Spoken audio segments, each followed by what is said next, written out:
Today on Total Maine, 2 days to go. Ahead of Election Day, meet the candidates running for federal office in Maine and learn about the ballot initiatives that you'll decide on.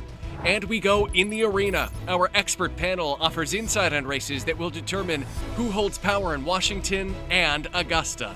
Plus, Matter of Fact host Soledad O'Brien joins the program to discuss her reporting on voters in key battleground states. Hey there, welcome to Total Maine here on this first Sunday in November. Glad that you're here. I'm Terry Stackhouse. We are now just 2 days out from Election Day. Over the last several weeks on this program, we have spoken at length with all 9 candidates for federal office in Maine. Maine voters will have a Senate race and 2 congressional seats to decide on. Here's Kate McCusker with a rundown. Incumbent Democrat Representative Jared Golden says his bipartisan voting record reflects Maine's 2nd District. I think it's important just by virtue of who the people of this district are, that their representative be someone who's going to be independent and exercise sound judgment. Golden touted his work against his own party, warning against inflationary spending and supporting funding for the border wall. I could see around the corner and was trying to warn Congress about more spending would only add fuel to the fire. But Republican and former NASCAR driver Austin Terrio criticized Golden for reversing his stance on an assault weapons ban after the Lewiston mass shooting. I think it's a matter of enforcing the laws that are on the books, but also making sure that we have the behavioral health resources. The freshman state lawmaker was endorsed by former President Donald Trump, and he hopes to lower taxes and help business owners. Small businesses are the backbone. I want to make sure that their taxes are low. In the race for Senate, former Maine governor and 2-term Senator Angus King says the middle is shrinking in Congress. I don't want to see the Senate become so polarized. Hoping to continue to protect veterans and fight for reproductive rights, the 80-year-old independent says he's still fit to serve the people of Maine. I feel great. I have the energy, engagement. I also have the experience and the knowledge of how the Senate works to actually get more done. But former Maine GOP party chair, Republican Demi Kazunas, says it's time for a new voice in D.C. That doesn't mean because you've done all this work that you should continue. No more than I should continue being a dentist at 95 with a shaky hand. A daughter to Greek immigrants, Kazunas says illegal immigration is a major problem, and she wants to stop inflationary spending. I am a dentist by trade, and I'm a veteran, served in the military from 81 to 84 during the Cold War in Germany. And I'm running because I think that Maine has become very difficult to live. Democrat David Costello grew up in Maine before entering a life of politics. He is pushing for big change. I would support, again, much more robust efforts to make housing and health care much more affordable. I'm supportive of universal health care. Independent candidate Jason Cherry lived all over the country before settling in Unity. He believes his background will help him if elected. I was a defense attorney for a while, also a conservation officer. I joined the FBI as a special agent.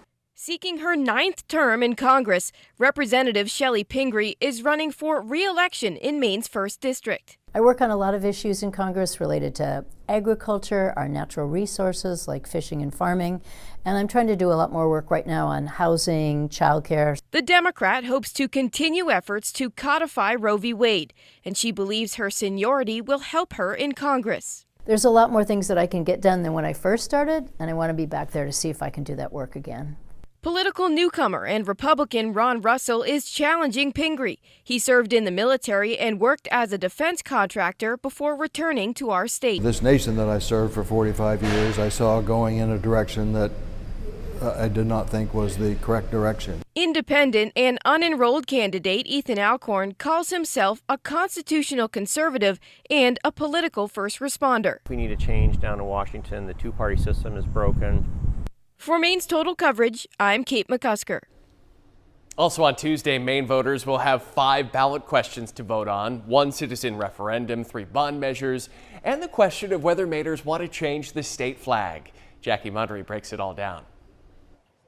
When Mainers head to the polls, they'll take a look at 5 ballot measures. First, the only citizens referendum, which is being brought to the ballot by Citizens to End Super PACs. Question 1 will ask if you want to set a $5,000 limit for giving to political action committees that spend money to support or defeat candidates for office. You can give $5,000, which of course to most of us is a lot of money, but you can't give $5 million. The group's goal is to get big money out of politics. This is also the only citizens referendum on the ballot targeting campaign finances nationwide. Question 2 is the first of the 3 bond questions. It will ask you if you favor a $25 million bond to provide grant funding to the life sciences and biomedical research fields. A similar bond question previously passed in Maine. I put this in because the last R&D bond that we did in 2017 for $45 million was wildly successful. If passed, small businesses can apply for this funding if they fall under specific categories, like forestry and aquaculture. Question 3, another bond question. This one will ask if you favor a $10 million bond that would allow government and nonprofit-owned historic buildings to apply for grants to restore and preserve the buildings. These are precious old buildings. People love these buildings, and they're often iconic in a community. The final bond question, question 4, will ask if you favor a $30 million bond that would allow motorized and non-motorized groups and municipalities to apply for funding to build, design, and maintain these outdoor spaces. Maine has a rare opportunity to be one of the top-tier states in the country that's known for our trails. Question 5, the flag. Do you want to change the state flag? This is the current state flag, and voters will decide if they want to change it to the pine tree flag of 1901. In a recent poll, the flag question was deadlocked, with 40% voting in favor, 40% voting opposed, and 20% undecided.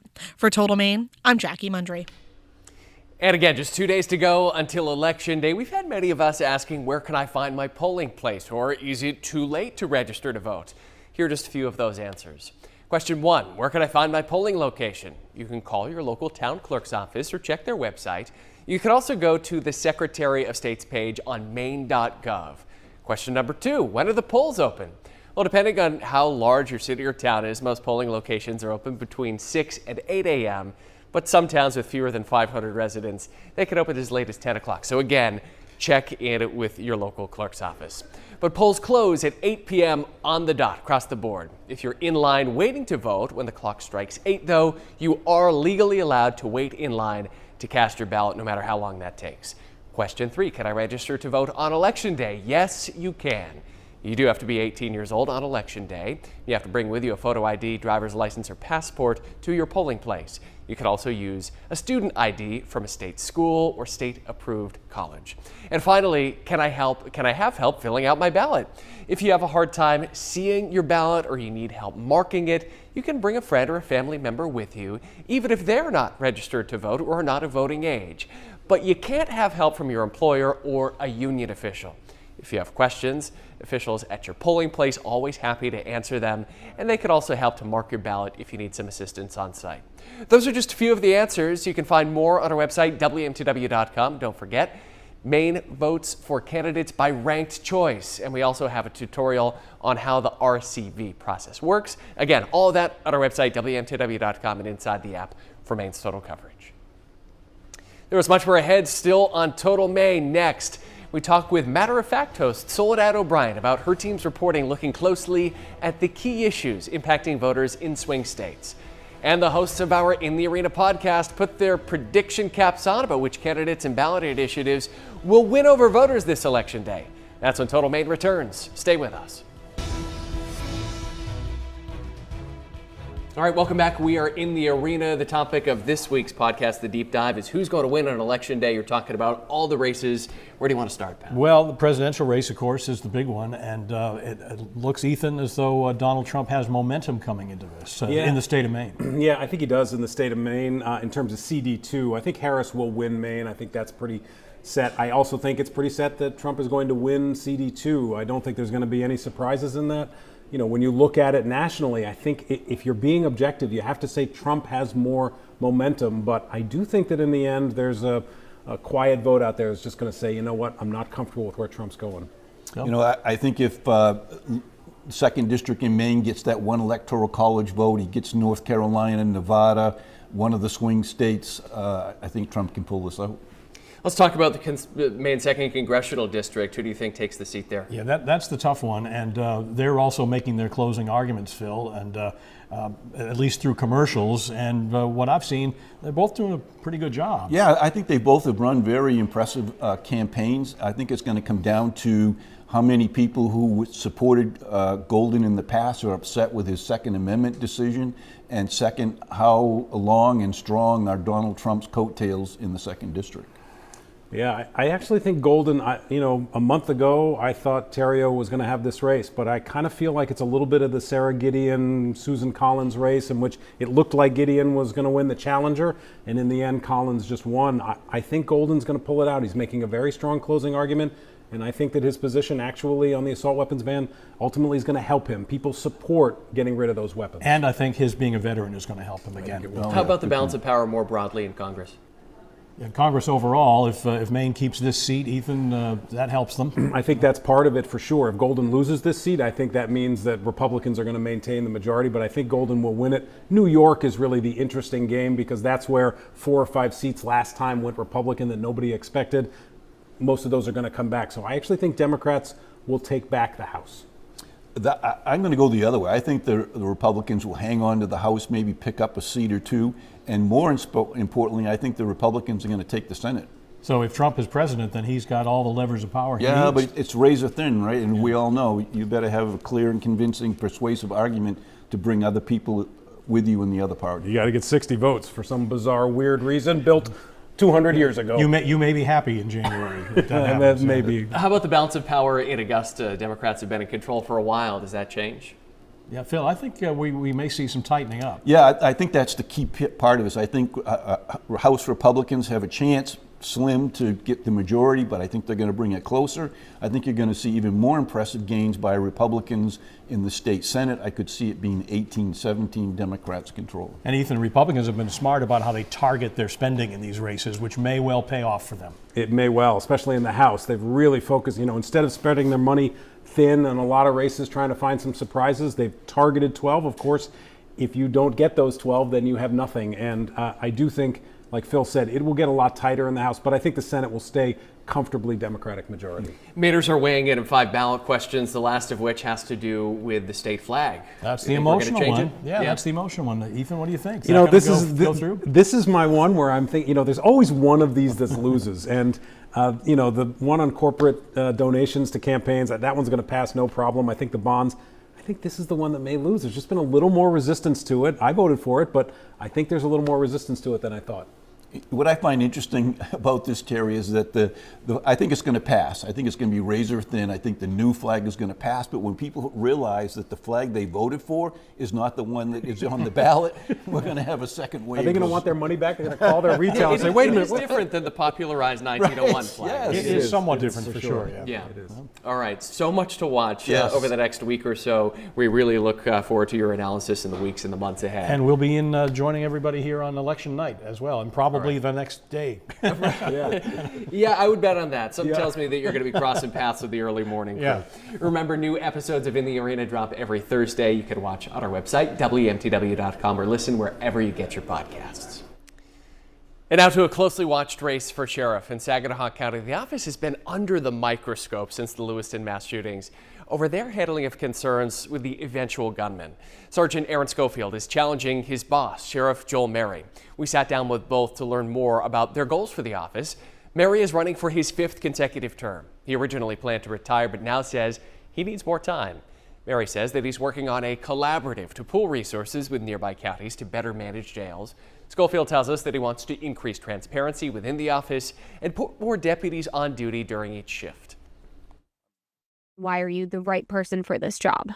Because I will always give you an honest answer. You may not like the answer that I give, but integrity, I think, is the highest, is the most important thing that we have. When I do look at my job as a sheriff, I do think it's more than just maybe the law enforcement and locking up the bad guys. I take great joy and take great pride in help building my community.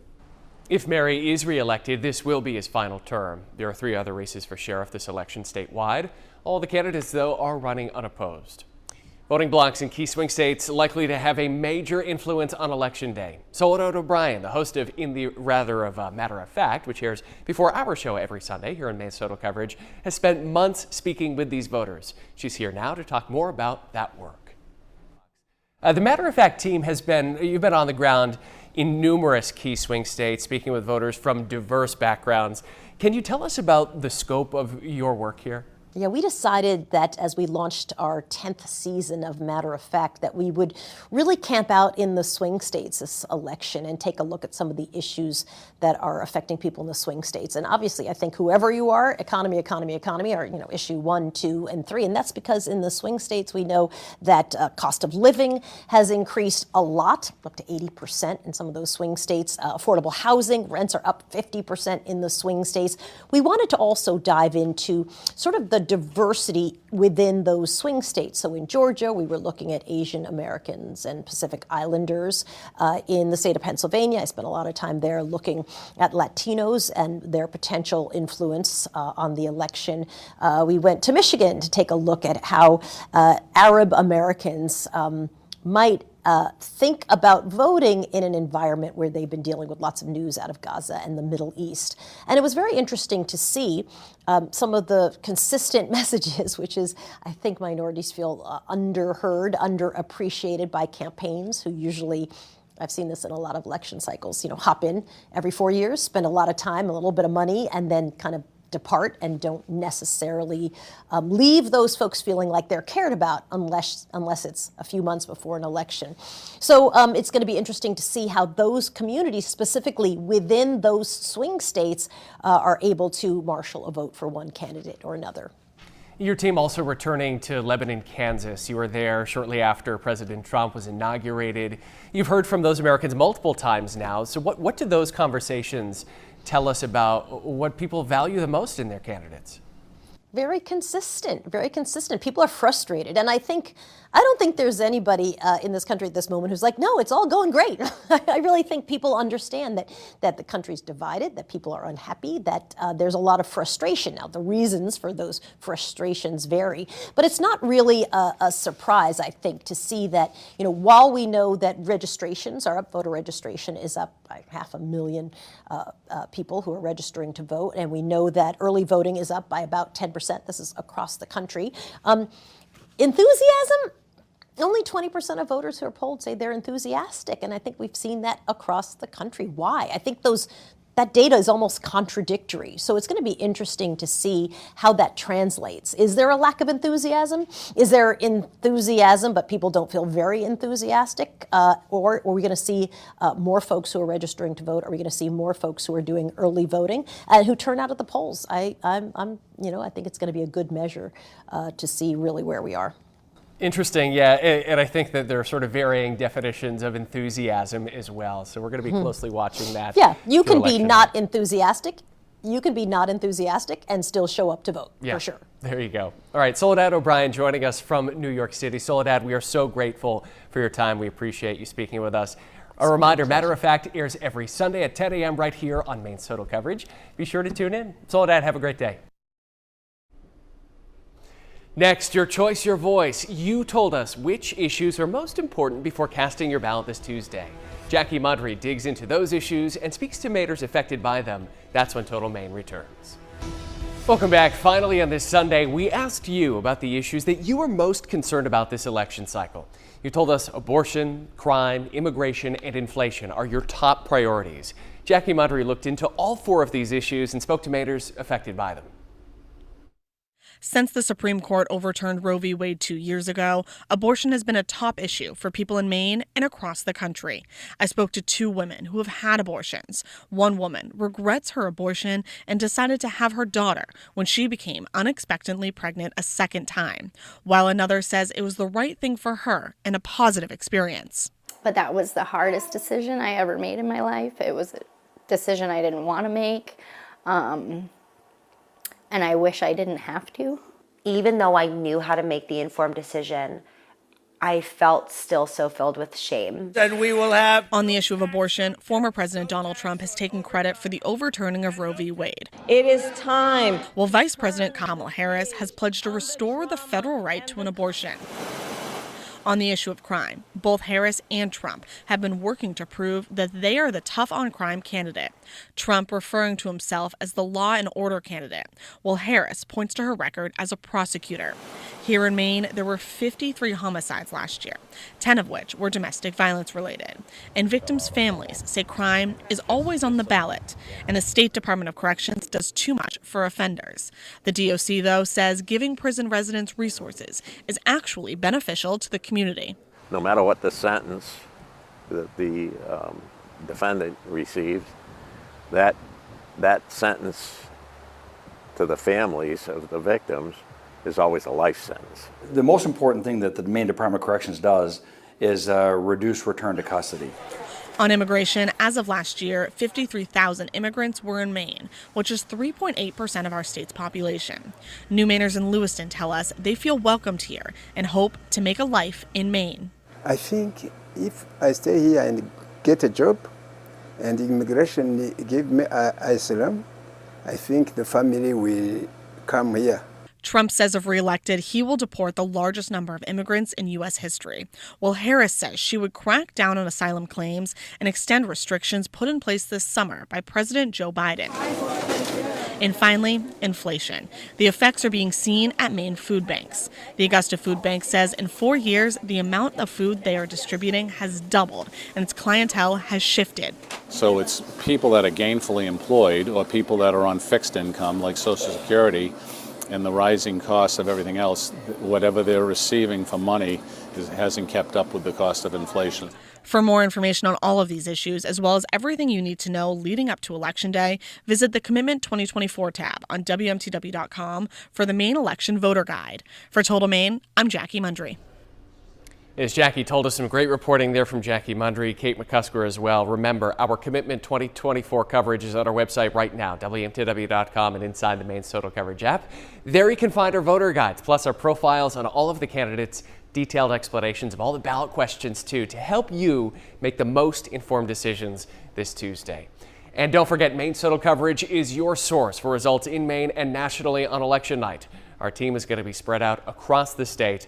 Plus, we'll have results all night long with special extended coverage starting at 11. And please join us next Sunday. We will be live with the host of our In the Arena podcast to break down all of Tuesday's election results. That's going to do it for this week's edition of Total Maine. I'm Terry Stackhouse. Thank you so much for spending part of your weekend here, and do make sure to cast your ballot this Tuesday. We'll leave you this week above our state capital, Augusta, from our Sky drone, giving you a view along the Kennebec River. Enjoy the rest of your weekend. We'll see you right back here next Sunday for Total Maine.